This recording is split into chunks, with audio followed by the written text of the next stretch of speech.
You're probably thinking, what a stupid title, man. I'm not going to live to 100. Listen up, Sparky. Did you know 1 in 4 men who reach 65 will live past 90? 1 in 3 women will do that.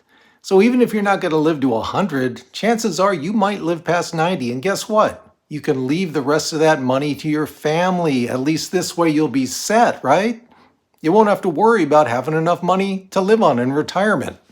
So I've got 1, 2, 3, 4, 5, 10 different ways to make your money last until you live to 100 years old. Here you go. Here's number 1. Embrace the new retirement reality. What does that mean? Well, here's what that means. Nearly half had pensions in 1980. Okay? Not that far back, 45 years. Okay, it's a decent amount of time back. Now, that number is 1 in 10. Okay, so what's the new retirement reality? That means you are responsible, you, for your retirement. It's not like it used to be where it's like, okay, your company, you get the pension, blah, blah, blah. It's like, oh, 65, all set. I've got another 10 years, 15 max in retirement. No. People are living longer. And the key finding for number 1, you are responsible for your retirement savings, unless you're one of those lucky government workers. Number 2, you need to diversify your accounts. Now I'm not talking about normal, diversification, stocks and bonds and blah, blah, blah, blah. I'm talking about accounts that can be taxed differently. What's the main difference here? You're talking about a normal 401k or an IRA versus a Roth, okay? What does this do? This allows you to take out cash at different times during your retirement based on how that account is taxed, okay? This can also save you from massive RMDs. Now, those of us on moderate income, are we going to have to worry about massive RMDs? Probably not. But for those of you a little higher up, you just might have to. Hey, for those of you who see me for the first time, my name is Duane, and these are my buddies up here, the best band in the world still, even though they're getting up there in age. And if that's something you think you might like, moderate retirement stories and tales from the dark side or the light side, think about subscribing and like the video as well. And down below, if you really like it, are 2 different ways or 2 more ways to support this channel. Number 3, if you want your savings to last till 100, stay flexible on your retirement date. Okay, you could be 55, or 50 and say, I plan on retiring at 62. Okay, if you haven't had the chance to save as much as you need to by 62, it's not written in stone, right, guys? You can be flexible on that. If you need to push it back, now I'm not talking about 1 more year syndrome. I'm not talking about where you are set with money and everything, and you just are not ready to do it yet. So you push it back 1 year, then 2 years, and 3. I'm talking if you are not financially ready by, in this case, the age of 62. So be flexible, push it to 63, if needed to 65.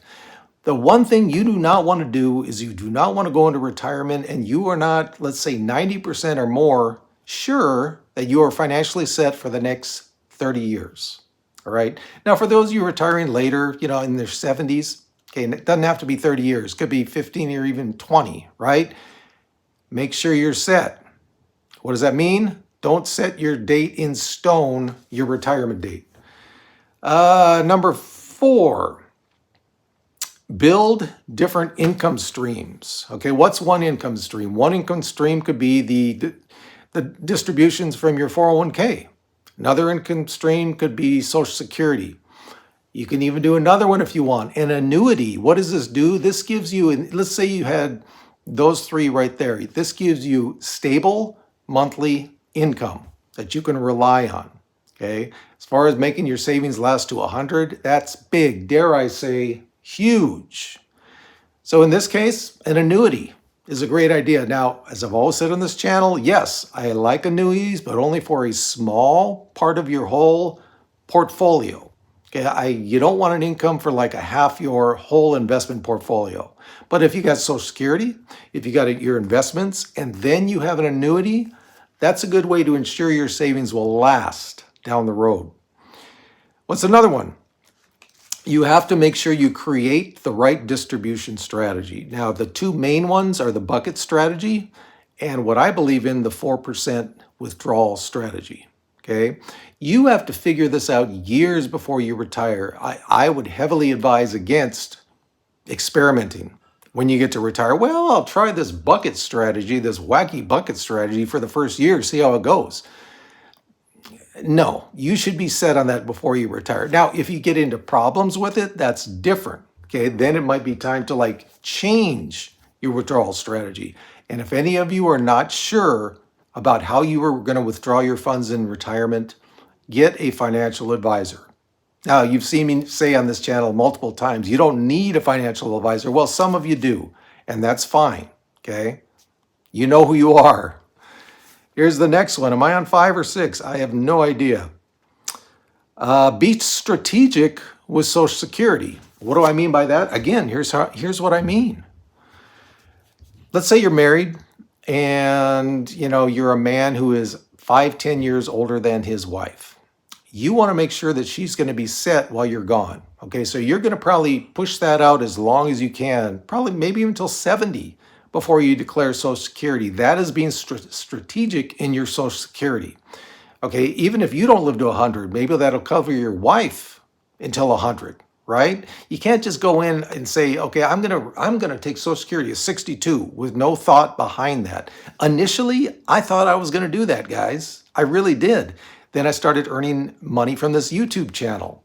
So things can change, okay? You don't just, because, oh, well, my brother took it to 62, I'll take it to 62. No, you need to be strategic about when you're gonna take Social Security. Number 6 or 7, I'm not really sure. Work part-time or side hustle income. Bring it in. As I've always said in this channel, you guys are probably sick of it. It's your retirement. If you want to bring in that peace of mind money that will allow you to perhaps live until 100 with your savings, yeah, side hustles, part-time income. Bring it in. It helps, guys. It helps. Just look at me and my YouTube income, right? Now, would I be able to retire comfortably without this YouTube income? Yes, I did a video on that. It's got to be 7-8 months ago now. Go back and check it out where I laid it down, all the numbers. I'd be fine.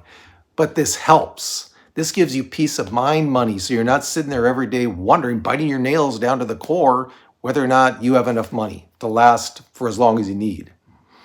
The next one, protect your wealth from healthcare costs. Okay, could this be long-term insurance?